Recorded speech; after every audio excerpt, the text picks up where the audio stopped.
All right. So what color should we move on to next? Well, I don't know if we were focusing on a color. I thought we were just No. focusing on like. I at this point, like, you know, when we just hopped the green and then we just talked about all the cool green cards. I mean, like, at this point, should we just talk about colors? All right, then I guess let's hop to white because I already have a card. Yeah, I was gonna say like the other. No, I was gonna say like when we were talking about Tyver's Stan, I was thinking about when I was talking about the other protection spell, I was thinking about Skrelv. Which one's that one? Oh, the white card, right? The legendary might. Oh, so to white we go. Oh yeah. Yeah, to white we go. That's exactly what I was going to. Oh, yeah, we were about to go to Skrelv. All right, cool. Yeah, I was like, bro, I want to talk about Skrelv. I think it's a cute little thing. It's funny.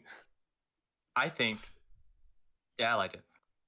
It's fair. It's like it's not busted because you have to pay mana for the protection. Yeah, I would like it more if Cube didn't have Mother of Runes and Giver of Runes. Like if I had, you know, but if you want to balance your cube, you could totally just replace it with this, or replace one of them. Yeah, like having a Giver and Skrelv. No, I think what would make me switch it out would be if I wanted to support more artifacts or have like a bigger artifact package, either artifact deck or toxic. True. Yeah, and then like you see, that's all I'm saying about the toxic though. Like incidentally, but it also can't be blocked by creatures that come. That's what protection does. Oh crap! No, I know that. Oh yeah, you're right. I was like, why did they just put that? Oh, they want to remove protection because it's because apparently protection is too complex. It really is though. Well, just think of dead. You know, damage, enchanted / equip, block, and targeted. I don't know how to read, so I don't think I would understand dead. Yeah, like this card having Toxic 1, and again, like I talked about, just incidentally all the good cards having Toxic really does set up for like a poison counter archetype. It also gives it Toxic. Yeah. It gives something else Toxic. Wait, I didn't even read the part where it gains Toxic. I overlooked that part. That's so good. Yeah. I don't know. Like for me, when I saw that, I went, "That's not important. The protection's important." The protection's the most important, but it's just extra upside. Yeah. Yeah, because it's like because let's say that you are playing a Toxic / corrupted like cube or commander game, like just being turning one and one of your creatures that you drafted or that's in your deck that doesn't have Toxic to help like pile on to get that nice threshold. That's pretty sweet. What's the mechanic of the set? Is it corrupted? Yeah, corrupted. Yeah. Corrupted's dope, All right, anyway, I think Skrelv is solid. It was a fantastic card. Yeah. I just had other cards not exist, or maybe in time it'll be in the right environment. Oh no. I need to talk about this card. I need to talk about how I dislike Swooping Lookout. I dislike it so much. It's an artifact. What's wrong with it? It's a better Ornithopter. You think about it. He was very passionate about this, and I'll let him speak his mind. I dislike when there's a creature with a toughness of 2 for 1 mana. Why? Hey, you didn't say anything about that Venerated Rock Priest. Which one? Yeah, the green one. Venerated Rock Priest was 1 green mana for 1/2 with Toxic 1. And whenever a creature you control becomes target of a spell, I hate that one too, but this one has why. What do you think? You were thinking of phrases just moments ago. I know, but I think I was more excited about like the effect that it gives. I just completely ignored the fact that it was a 1/2. I also dislike that. Like I think it mates it like. I hate it when there's like toughness, like big booty things in constructed play. I hate it so much. Oh, like it stalls the board. But 2 is not too bad. But it's not bad until you pump it, and then it's like that 1 extra point mattered.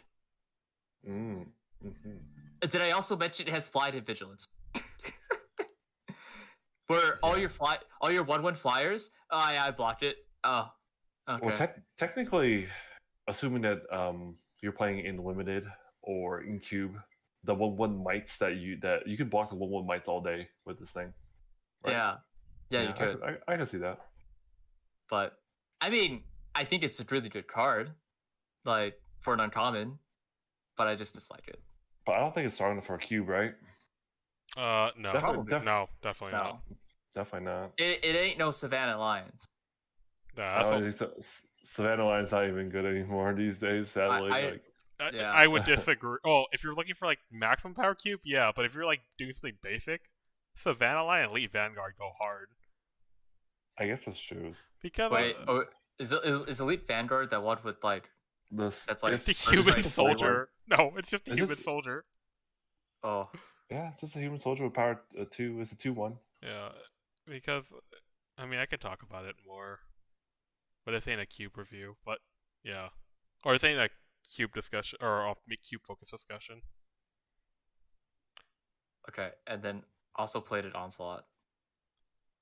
You know, in cubes where you're doing artifact synergies, this is sick. Yeah, this is Oh, and it also plays really well with the mites.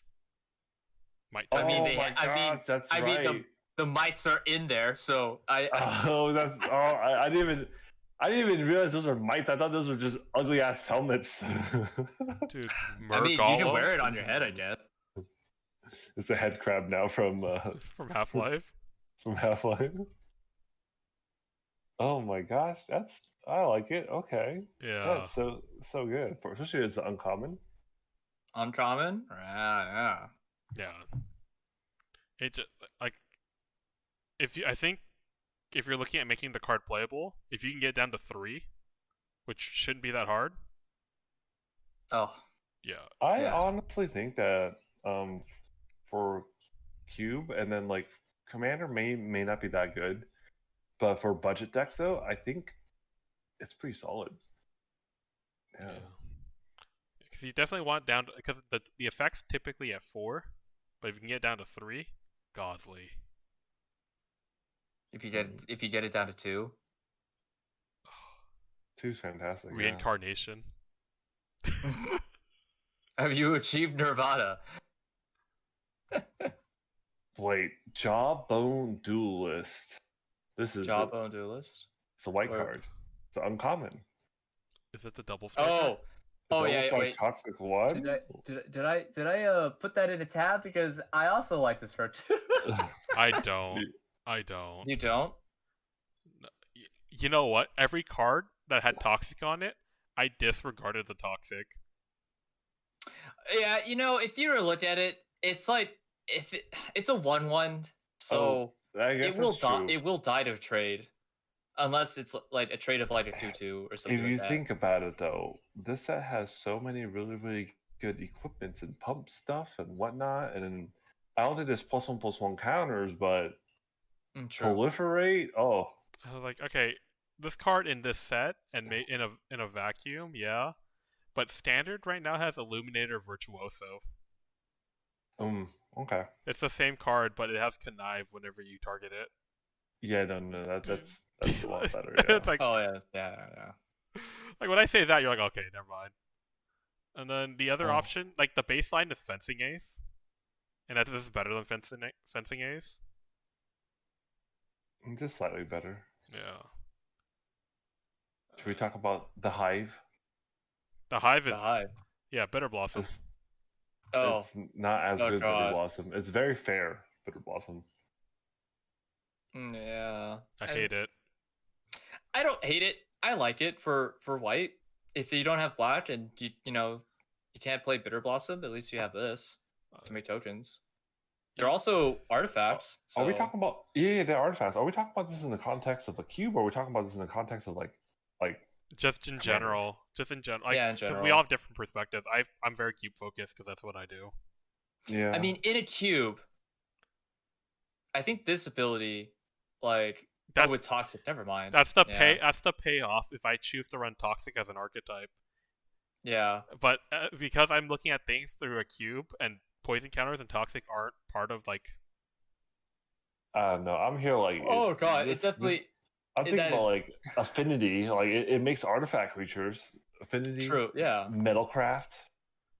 That's a thing. And commander, the same thing. Affinity. Middlecraft, you also have token support. But the thing is, it's like it's the reason why Bitter Blossom is strong is because they are 1/1 flyers. Oh, and you can chump block with them. And Trump, yeah, this is like Chump you make a fair. 1/1. Unless you're like playing like with red, like some red strategies like allow creatures to be unblockable. That if they're like 1 power, 1 toughness. Even then, blue. I think blue also has that too. With there's like that one. Was it not? It's like a ninja card or a rogue card. Oh, you're talking about Tetsuo? Or not Tetsuo? Isn't it Umezawa? It's the one from Dominaria, right? Yeah. Yeah. That's true. Like, I just think Skrelv's Hive is not bad, but it's not great either. It's very fair. But I give it a 7.0 out of 10. That's fair. Okay. Oh, okay, I can't. So first off, the toxic, disregarded. I don't care about it. It doesn't matter to me. All right. No, so, yeah. So what do we have left? A might every turn that can't block. Yeah. So if I can't block, I only got one option. Forward. Wait. Forward. Well, if you think about it, it also creates a resource of like a creature or an artifact. Are we talking about like you want sack fodder for commander? Like aristocrats? No, not even commander. Or you could do it sack fodder for like aristocrats in like cube or aristocrats in. Yeah. I know. But I want to block. Like, I agree. Yeah. Okay, I think yeah, true. One of two things should have happened. It was maybe Wizards tested when this card's too much.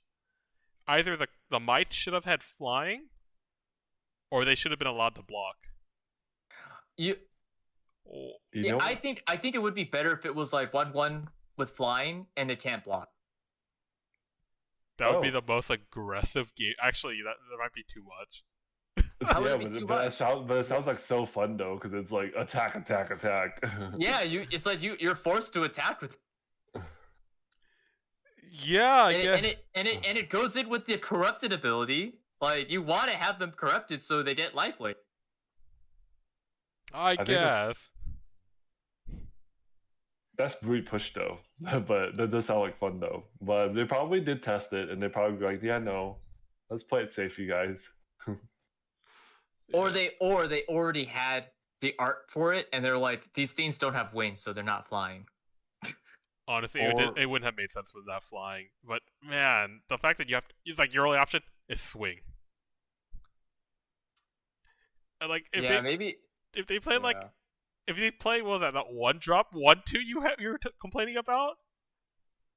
Now you're you're screwed. Exactly. Yeah. This is why I want to play this Hive card, and I can't because there's a 1/2 for 1 that exists. I have to wait every other turn to swing? Ugh. No, wait, I have to wait every third turn to swing. Alright, but if you were to...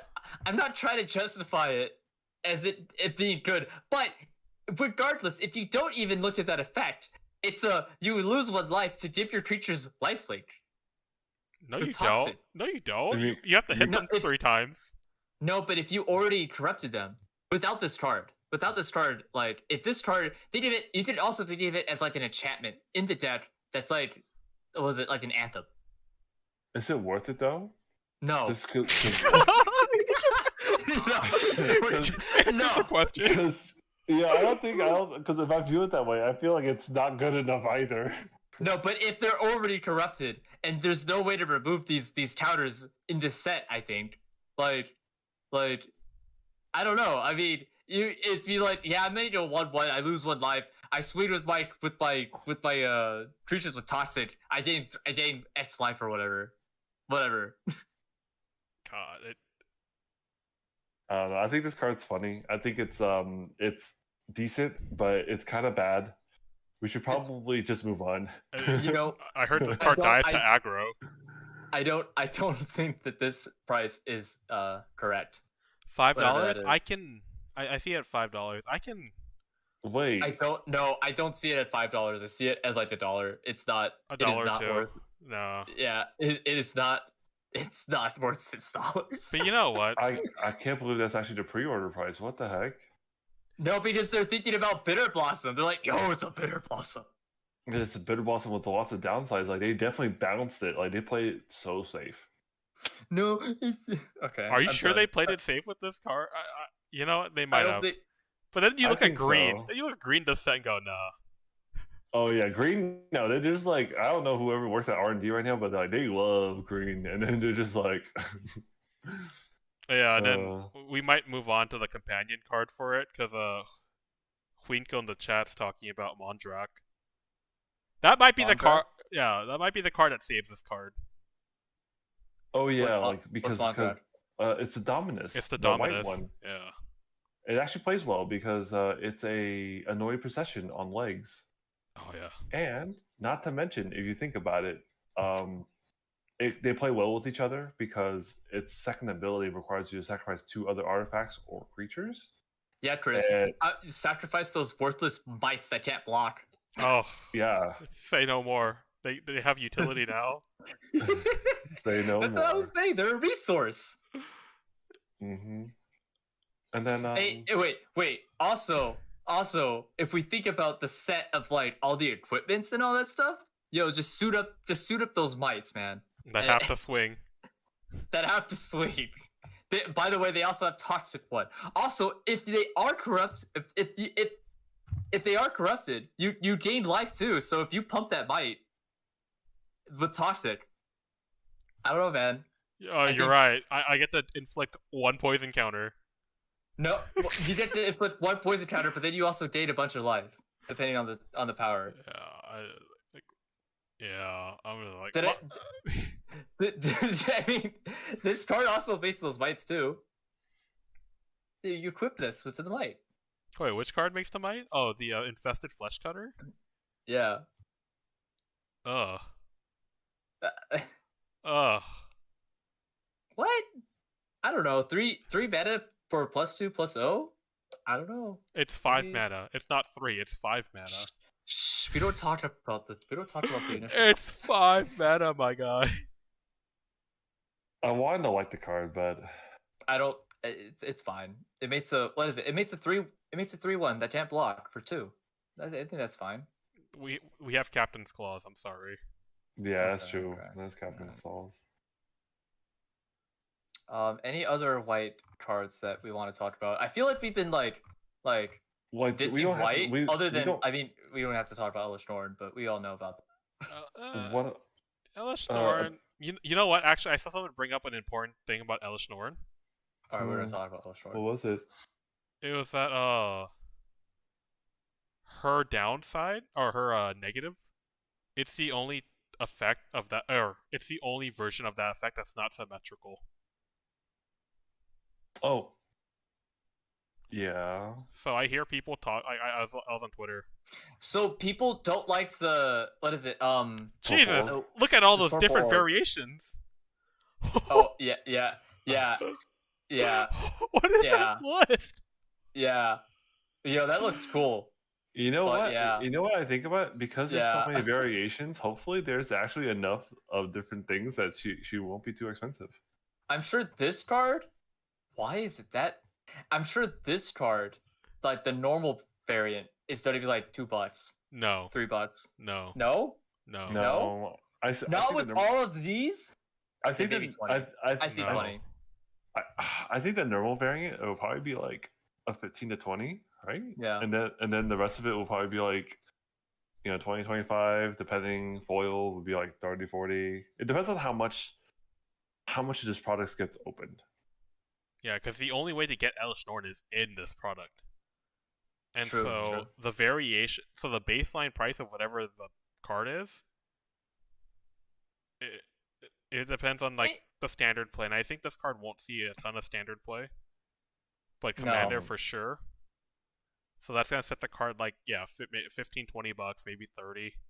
I thought it was kind of funny because I saw this article by Sheldon where he was talking about how like the card may be worth a ban just because it's generically too What? good. But I don't think so. I think it's like yes, it's generically good, but like not every deck wants it, it's because he was comparing this card to like things like Mystic Study and Smothering Tithe, which are like generically good cards that you could put in any deck. Like Elspeths, I guess you could make an argument if you play enough ETB things like Landfall or ETB creatures. But I'd rather just play Torpor Orb at that point. Yeah, so that's what I mean. Well, no, because Torpor Orb will hit your stuff too. Elspeths doesn't hit your own things. She's a Panharmonicon for your things, but yeah, but it's like that's the thing is like I don't think it's ban worthy at all because it's just people overreacting because a lot of people were supporting the article saying that I totally agree, and I think the reason why he wrote the article is because who are these people? People on Twitter who are really sensitive about things, who don't like stacks. What do you mean, you play Go for the Throat? What are you doing? Yeah, that's what I'm saying. Where's your removal? They act as if though like removal spells don't exist. They don't. I don't know what you're talking about. What is a removal spell? Play your Blast Act. Like Blast Act is a really good removal spell that has been reprinted a couple times now. Why would I want to destroy my own creatures? At some point, I need to question how many removal spells you guys run in your decks. At some point, I think it's like for me, it's like 2 or 3. Wait, yeah, we don't run removal. Wait. Are you seriously asking? Because I feel like I do run removal, but I feel like as in board wipes, like 2 or 3, and then. Oh yeah. Board wipes, I think it's like 2 or 3. Some decks, if I know I'm slower, then I'll run more. I'll run like 4 or 5. I have like at least like 5 or 6 single target for sure. I think. I might. Yeah, I think for me it's like 6 to 8, but I try to. Lately, I stopped playing a little less removal just because it just I don't know. Sometimes it's just it feels slow, so I wanted to play more proactive cards. So I've been getting greedy.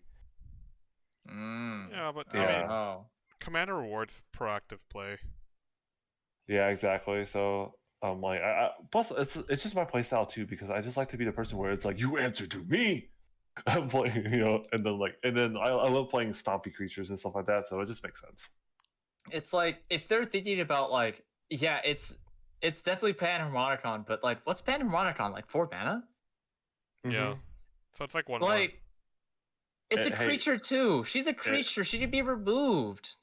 Yeah, no, I think she's good. Don't get me wrong, but people were just making the comparison of her to generically strong good cards like Smothering Tithe, Mystic Study, and those cards where it's like it's too many quote unquote good cards that's going to homogenize a lot of decks and just Sorry. Oh no, but that's just their argument, which I'm like, I don't think this is at the level of those cards. It isn't. And then lore-wise, all the Predators have had 2 abilities tied to them that are like the opposite, or not the opposite, but hinder your opponent. So it just makes sense if she's the Panharmonicon, she prevents people from being having Panharmonicon. Oh, and then not to mention, it's like, what's more brutal, like this one or the first Elspeths that gives your creatures -2/-2? Like sometimes like that one just wrecks you and you can never come back from it. Bro, that one is terrible. Yeah, I feel like that wrecks me more than. Yeah, the -2/-2. Who knows? Maybe just play bigger creatures. Well, I don't know. That's what I'm saying. It's like I think the older Elspeths wrecks you and then slowly kills you because of the +2/+2 pump. But just play bigger creatures.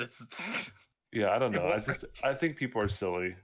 It's a good card. Don't get me wrong. I hope I do get one because I love my ETBs.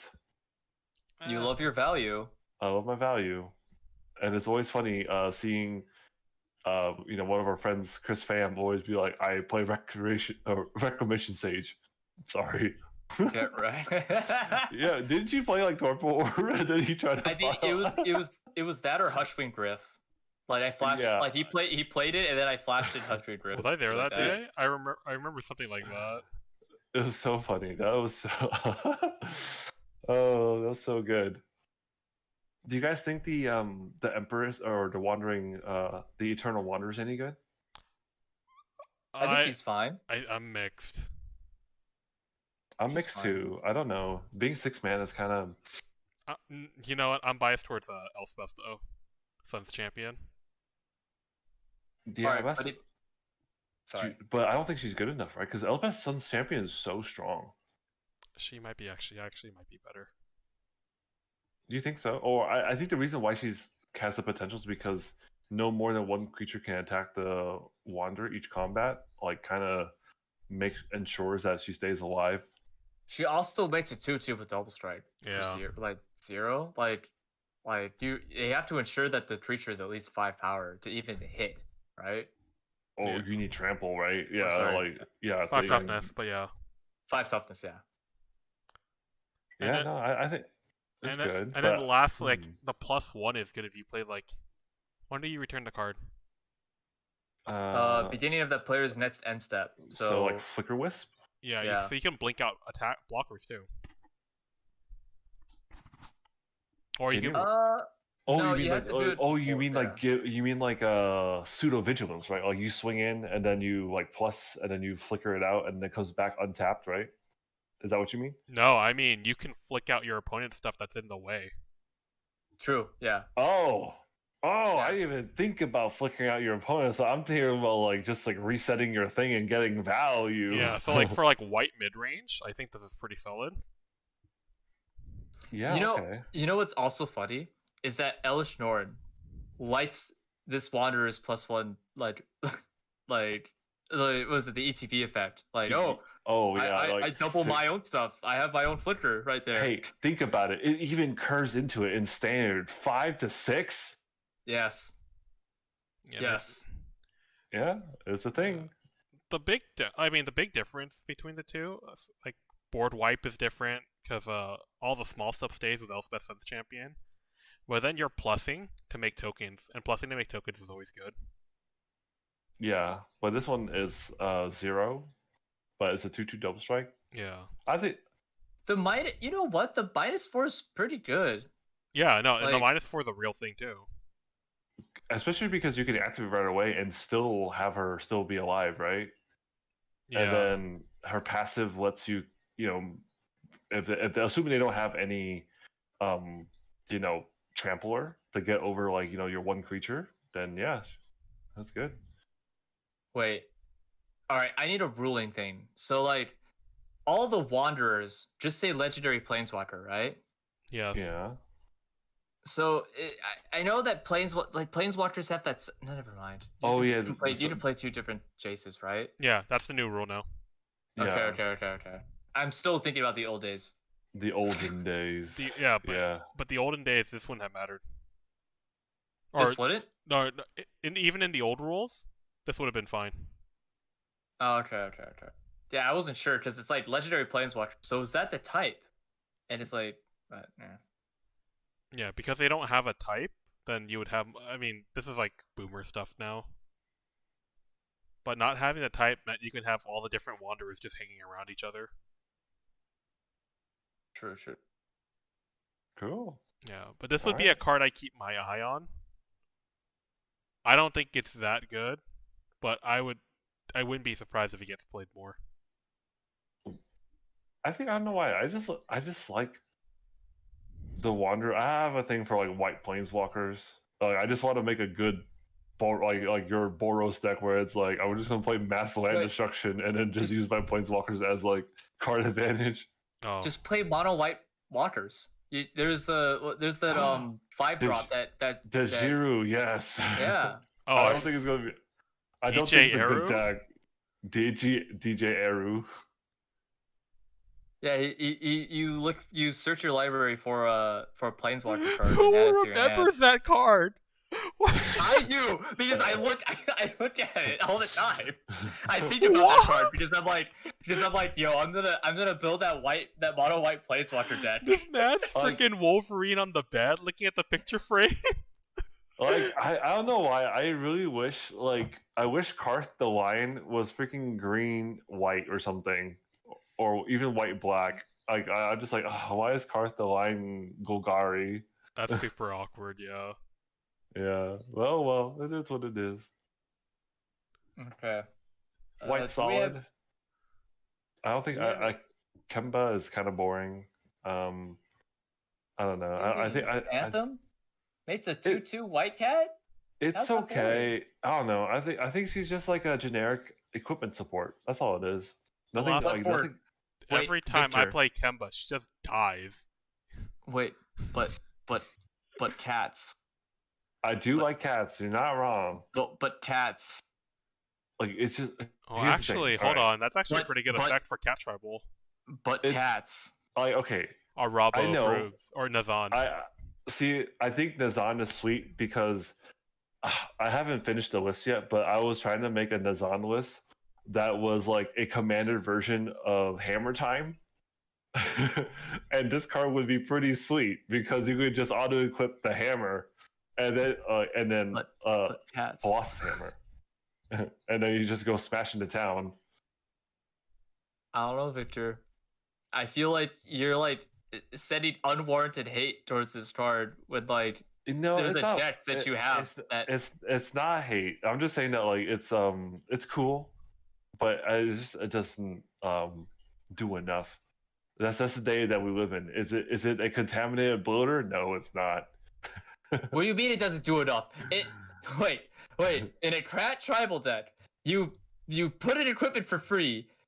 It also is an anthem. It also makes cats. What more do you want, Victor?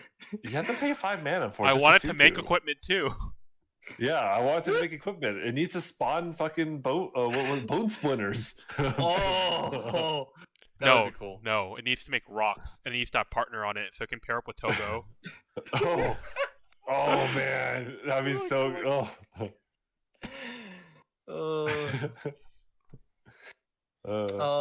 I like this Otherwise- 3/2 with board, but sorry, you want to read Kemba? No, I was just gonna ask. Like, I think Kemba's fine, but I don't know. I might try it. We'll see. We'll see. Don't you want to talk about this card, Victor? I North's forgot. Wellspring, I did, but I think it's only good for like budget commander decks. I don't think it's way too slow. Yeah, the card or- sucks. Yeah, it's way too slow. If it was like remove one oil counter, then draw a card, I think it's fine. But because they have to remove 2 oil counters, I think it's good for budget decks. Because so I think for any deck that can't draw, maybe like a green-white deck, this is very appreciated. I don't guess know. green does draw. Green has so much good draw now. Like they've taken the stop Yeah. and they've been focusing on giving white card draw, and I think they still are. But then like white has gotten good card draw last year with like cards like Archivist of Ogma, Esper Sentinel, Welcoming Vampire. There's so many like cards that like Benny Brax. Yeah, those card draw things tends to be reliant on like you have to do something or your opponent has to do something. But this one's a little too slow in my opinion because you have to. But it scries. It does, The but card that's the thing. Though, like, sucks. Like, stop. I really wish that it was removed 1 oil counter. I really wish it was. When I saw it was 2, I was like, oh, this is just a budget card. That's all it is. It's You a guys, budget you card. guys want to hear what's gonna happen when you play this card? You're gonna play it. You're gonna swing. Did your creature die? No. This card did nothing. Congrats. All right. True. We have to make. We have. True. Oh wait. We have to put it in a Taser deck where you can have a sack outlet and it triggers twice. So then it automatically gets 2 oil counters. So you There we can go. tap it to draw 1 card. And you have to pay 1 and then tap it to draw 1 card. I like the extra steps. I love it. Beautiful. You know, there's this great card called like Culling Altar or something from back in the day, and you paid 1 mana, sacrifice a creature, put a charge counter on it. No, wait. You tap it to sack to put a charge counter, then you pay 1 mana to draw cards off of it. Don't you have to sack it afterwards? Yeah, but that was way cool. I ran that for a while. Like, that was way better. It's true. I agree. But I don't think it's as bad. But you know what? I agree. Yeah. I guess you can't. Yeah. I'm moving on. I don't like it anymore. I think I'm trying real hard. Wrecked. for what it's worth, the artwork and the flavor text is fantastic. Oh yeah, beautiful. Is there anything else that's cool? Worth talking. In white. People were spazzing out about the white version of Obliterator, but it's. I don't it's care aight. about that card. I don't even. I saw I 4 don't- white mana. I said, I'm not looking at this. I'm like, yeah, it's cool. It screams combo-tastic where you want to put like a pariah on it or something, and then like, haha, you cannot kill me anymore. Why are these poses like so similar? Like Phyrexia. Phyrexia, they're all part of the same mindset and goal, man. I guess, but it also feels lazy. Phyrexia. Yeah. All right, I'm down to move on, or Yeah, let's move on.